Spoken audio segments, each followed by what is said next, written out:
NBCC India limited, ये भारत सरकार की एक कंपनी, और हमको इसी का नोटिफिकेशन देखना है। यहाँ पर 100 वैकेंसी निकली हुई है, अलग अलग पोस्ट पर निकली हुई है। देखिए, ये जो कंपनी है वो कंस्ट्रक्शन एरिया जो है उसमें एक्टिव है, और ये इंडिया और आउट ऑफ इंडिया इसकी जो है प्रेजेंस है। तो मतलब इंडिया और सभी जगह ये काम करती है। तो इसके बारे में अगर आपको पढ़ना है, भारत सरकार की कंपनी है ये। हाँ, यहाँ पर सब लिखा हुआ है इन्होंने। काफी अच्छा मतलब ये इनको दे इन्होंने रिटर्न भी लिखा हुआ है, कितना सब वो है। अब चलो बात करते हैं यहाँ पर। अब देखिए, मैं जरा एक मेन चीज आपको बताना चाहता हूँ। पहला, सबसे पहला कि ये बहुत जरूरी है कि आपको पता होना चाहिए। पहले जब ये इसकी जो लास्ट डेट थी, उस टाइम पर इसकी जो लास्ट डेट थी, वो लास्ट डेट, एक सेकेंड मैं आपको जरा दिखा दूं। हाँ, देखिए आप जरा लास्ट डेट देखेंगे, क्लोजिंग डेट। तो लास्ट डेट क्या है? 27 मार्च। लेकिन अब तो डेट निकल गई है। देखिए, ये जो शायद मुझे लगा ये नोटिफिकेशन इस डेट को जारी होना था, लेकिन जो हो नहीं पाया, तो अब ये जो नई डेट है इसकी अभी बढ़ा दी गई है। ठीक है, मतलब ये पूरी तरह से ये कोई डेट वेट नहीं है, ये यहाँ पर इसको छोड़ देना क्लोजिंग डेट। और ये मैं अभी आपको एक नोटिफिकेशन दिखाऊंगा। हाँ, यहाँ देखिए जहाँ ये अप्लाई करना है। देखिए, स्टार्टिंग डेट कब से है? 8 अप्रैल से आप स्टार्ट कर सकते हो, और 7 मई इसकी जो है अप्लाई करने की लास्ट डेट है। तो 8 अप्रैल से आप स्टार्ट करोगे, 8 अप्रैल स्टार्टिंग डेट है, और 7 मई, ठीक है, ये नई डेट है। ये जो है नई डेट है। ये अभी मैं आपको दिखाऊंगा ये सारी चीजें। अब यहाँ पर जरा देखते हैं कि भाई कितनी पोस्ट निकली है। अब देखते हैं जरा पोस्ट के बारे में। तो मैं सारी पोस्ट तो नहीं के बारे में बता पाऊंगा, क्योंकि कुछ जो ज्यादा पोस्ट निकली है उसके बारे में, कुछ जो हाई प्रोफाइल पोस्ट है उसके बारे में थोड़ा कम ही बताऊंगा। यहाँ पर एक ही पोस्ट निकली हुई है, और यहाँ पर जो अपर एज है वो 49 ईयर्स मांगी गई है। सिविल इंजीनियर में आपके पास 60% मार्क्स, आपने सिविल इंजीनियरिंग की हो, और आपके पास 15 साल का एक्सपीरियंस होना चाहिए in the field of the, देखिए यहाँ पर PMC या फिर EPC या रियल एस्टेट इंफ्रास्ट्रक्चर।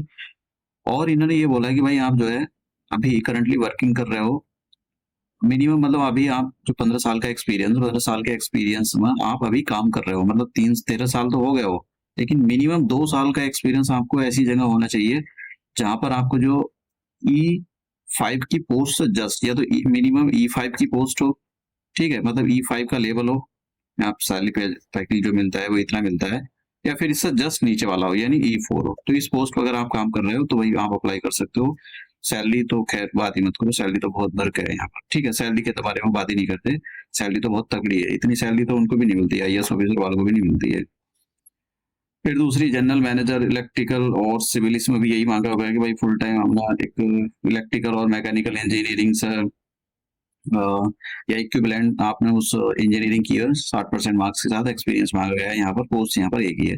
तो ये तो हाई प्रोफाइल पोस्ट है, मुझे नहीं लगता है कि शायद कुछ लोग इसके लिए लायक होंगे, और कमी निकली हुई वैकेंसी यहाँ पर। तो एक एक वैकेंसी है। जो ज्यादा वैकेंसी जरा उसके बारे में बात कर लेते हैं। जैसे यहाँ पर मैनेजर आर्किटेक्चर और प्लानिंग की पोस्ट निकली हुई है। मैक्सिमम एज जो है, अपर एज 37 साल, और 37 साल जो एज है, जो एज की कैलकुलेशन है वो, जो आप इसकी क्लोजिंग डेट है तब 7 मई के अकॉर्डिंग इसकी यहाँ पर एज कैलकुलेट की जाएगी।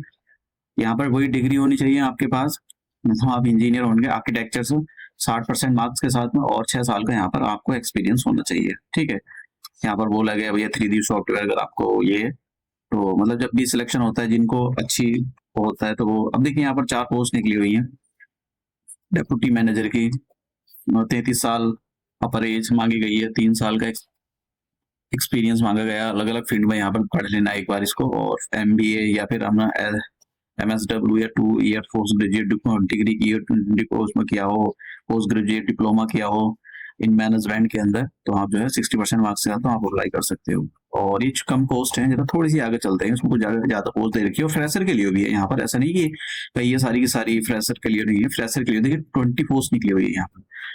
ये सीनियर प्रोजेक्टर एग्जीक्यूटिव सिविल के लिए, तो यहाँ पर मिनिमम मैक्सिमम एज 30 साल मांगी गई है, और जो है फुल आप जो सिविल इंजीनियर होना चाहिए 2 साल का यहाँ पर एक्सपीरियंस मांगा गया है, रियल एस्टेट वगैरह इंफ्रास्ट्रक्चर, क्योंकि इंफ्रास्ट्रक्चर की कंपनी है ये, तो यहाँ पर ये मांगा गया है।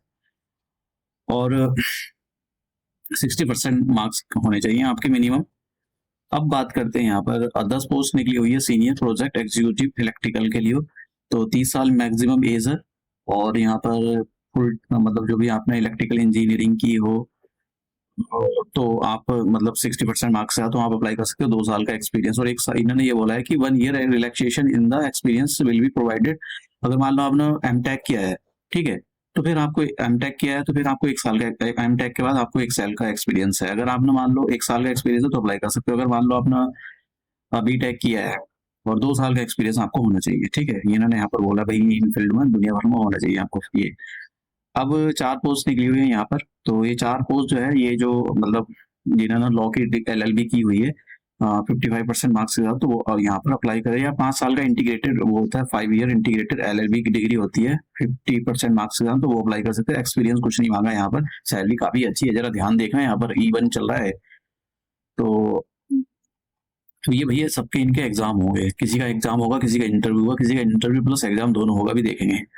अब देखिए जूनियर इंजीनियर की यहाँ पर 30 पोस्ट निकली हुई है। यहाँ पर फ्रेशर है, ये कोई ऐसा नहीं गेट वेट कुछ नहीं मांगा है यहाँ पर। और 3 साल का यहाँ पर मतलब डिप्लोमा मांगा है इंजीनियरिंग के अंदर, civil diploma in the civil engineering के अंदर डिप्लोमा, कोई एक्सपीरियंस नहीं है। 60% मार्क के साथ आपने वो डिप्लोमा किया हो। और फिर उसके बाद में यहाँ पर 10 पोस्ट हैं जूनियर इंजीनियरिंग इलेक्ट्रिकल में, तो यहाँ भी कोई एक्सपीरियंस नहीं है, 28 साल मैक्सिमम एज है और आपने डिप्लोमा किया हो इलेक्ट्रिकल इंजीनियरिंग के अंदर।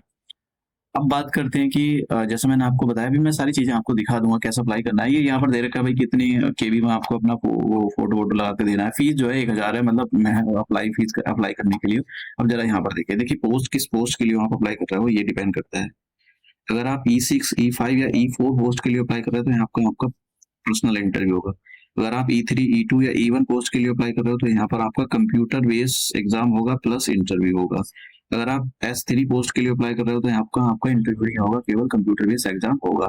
अभी इन्होंने कुछ नहीं बोला है कि भाई क्या सिलेबस क्या रहेगा, तो एक शायद कुछ टाइम के बाद आपको ईमेल वगैरह कर दे जब आप फॉर्म भरोगे। सैलरी देखिए अच्छी खासी सैलरी है इसमें। 1 साल का तो आपको ट्रेनिंग कराई जाएगी यहाँ पर बोला है, फिर उसके बाद में आपको हैंडसम E1 की सैलरी पर जो है लगा दिया जाएगा। तो मतलब काफी अच्छी सैलरी है, कोई ऐसा नहीं कि खराब सैलरी, बहुत अच्छी सैलरी है। अब देखिए वैकेंसी घट बढ़ सकती है यहाँ पर इन्होंने बोला है। अब चलते हैं हम, भैया आपको कैसे ये अप्रोच करना है, कैसे अप्लाई करना है। तो ये क्या हो गया भाई,